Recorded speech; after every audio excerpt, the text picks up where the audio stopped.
सखी अपन सहिया के खेला खूबे करेला बाकी नहीं थकेला का कही सखी अपन सहिया के खेला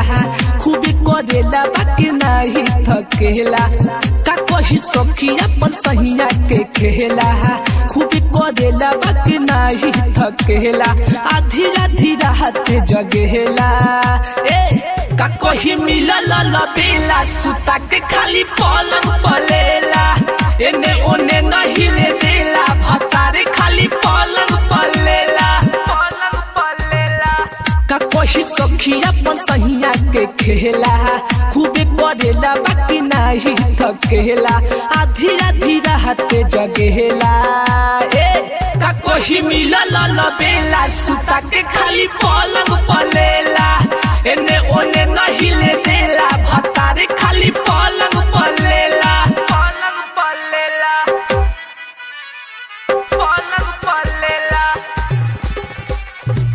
एने ओने नहीं ले देला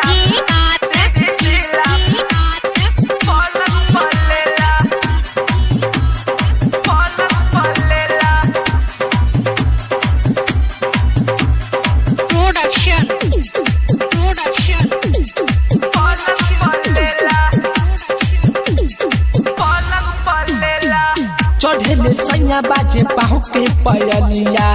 मचर मचर करे नहका पलंगिया चढ़ेले सैया बाजे पाँव के पयलिया मचर मचर करे नहका पलंगिया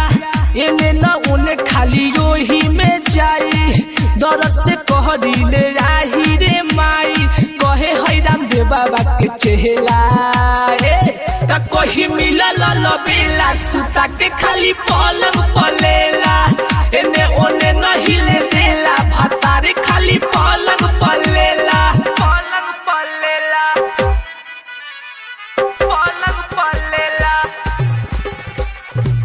एने ओने नहीं ले देला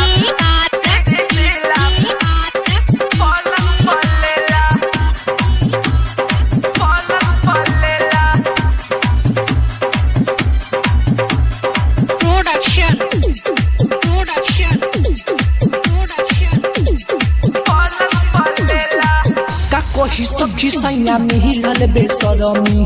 रोजे रोज झारे लहंगा के गरमी का कही सखी सैया मिलल बेसरमी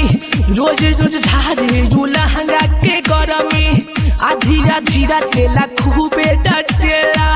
से जी पर सहिया जी खूबे कटेला खाली ओखर में धान कुटेला का कही मिलल बेला सुता के खाली पलंग पलेला एने ओने नहीं ले देला भतारे खाली पलंग पलेला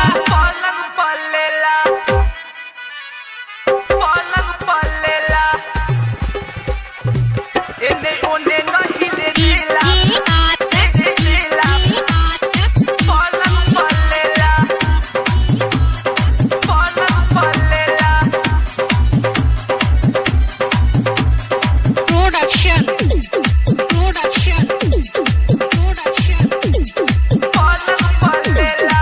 रोजे रोज हारे नहीं हम प्यार के बहाने